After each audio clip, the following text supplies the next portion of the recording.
what up? It's a real Bronx legend, Terrible T-Kid 170, the nasty. And I'm over here doing a voice for Marc Ecko's Getting Up, Contents Under Pressure by Atari.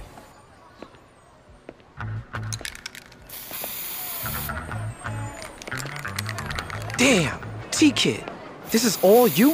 What up, son? What you rap, my brother? Is this the first video game I worked on? Yeah, man, I ain't never thought about doing no video game, you know? It's real street art, my brother. Go big. But remember, more color, more detail, more time. Oh, yeah, man, I got kids, man. How can I not play video games? You know, I remember having an Atari back in the days.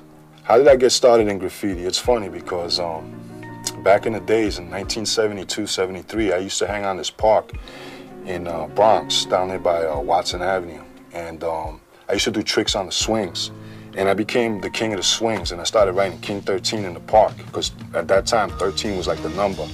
And I remember when I left the park one day, you know, I wrote my name, King 13, on a bodega icebox, and behind me were like these three burly, outlaw-looking guys, and they belonged to a gang in the neighborhood. And they made me an offer I couldn't refuse. They told me that, you know, I had to join the gang, and I could write my name, and plus get up the Bronx Enchanters and mark their turf and stuff, or they were gonna beat me up. So, you know, I looked at them and I said, well, where do I sign, you know?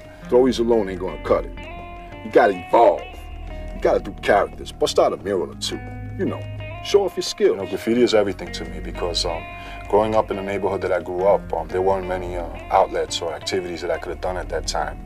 You know, there was a lot of drugs, a lot of gangs, you know, and I was inducted into one, but I really wasn't into the gang. But I really got into the graffiti, and I noticed that with graffiti, I was leaving the neighborhood and experiencing other neighborhoods and stuff like that. I'm more noticed for my style of letters, you know.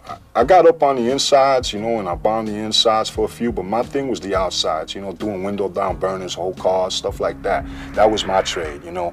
I mean, I created a style that to this day is influencing most of the writers in the world. You know, and I'm really proud of that and honored by that, that people look at my style and say, hey, I want to do that kind of style. I truly believe that graffiti is the wellspring from where all other art forms sprang from. You know, before there was Picasso, Gauguin, Manet, Da Vinci, before any of those guys, man, you know, you had the man with the chisel in the cave, you know, saying boom, boom, boom, you know, I killed a deer today, you know, I ate today, I fed my family today, you know, he was leaving his legacy. And in a sense, that's what graffiti is, you leave your legacy.